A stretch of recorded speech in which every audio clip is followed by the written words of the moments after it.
So today I'm going to be showing you QuickBooks Online. It's a new software that QuickBooks has come out with, and they're kind of phasing out the QuickBooks Desktop, so you'll want to make sure to transition to this soon if you have tax preparation or if you're just doing bookkeeping for your business. In here, you'll add all your company info, all the basics, keep your EIN number if you want it in there. You're going to put your industry in here, so if you don't have a chart of accounts, if you're brand new to this business, then you can easily import a chart of accounts that those basic industries have. And then you want to put sole proprietorship or whatever type of business it is to easily set up everything else in QuickBooks. That it's a very important step if this is a brand new company. If you already have QuickBooks Desktop or some other program, that's not as important.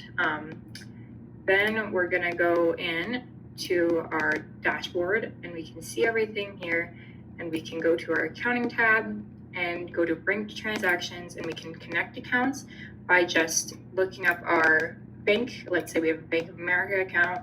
It'll take us to a login page and it'll easily connect our accounts, so you don't even have to manually input transactions that happen in your bank account.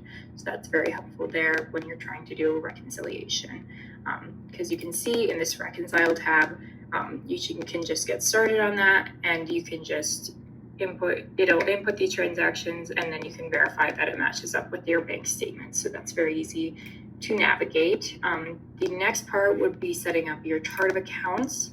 So you'll want to go to your gear up here and then chart of accounts. If you already have a QuickBooks Desktop or whatever other program, it'll be really easy to use this import button.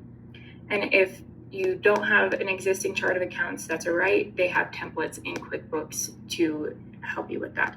So once you want to import a chart of accounts, you can go and just simply click an Excel file and it will bring in all those accounts, and then you can import those and map those. And then if you want to look at like your client list, you want to look here and you can edit those even, you can add new clients, and you can even import clients just how we imported the chart of accounts. So it's very easy to transition from QuickBooks Desktop to QuickBooks Online, because they can just basically move one to another with all these import functions. And as we can see, we can click into this client and we can edit her information as well if something didn't go right in the import. If we look at like our expenses and whatnot, we can go to vendors and we can edit our vendors for 1099 preparation. Let's say we pay someone a lot, $600 to do services for us.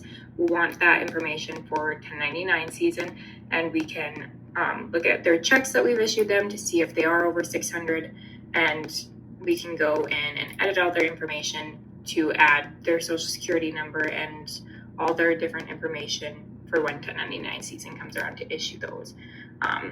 To close out your end of year, make sure everything is right, and what you're going to want to send to your accountant are these reports.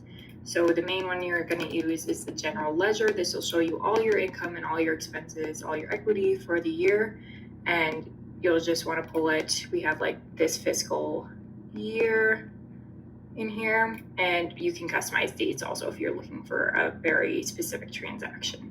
So that would be the one report that I would use along with the trial balance for taxes and whatnot, and even just making sure everything is okay everywhere else. Just double checking yourself that everything matches. So those are the two reports I would use, and that is how you use QuickBooks Online, a quick little overview of how to do that.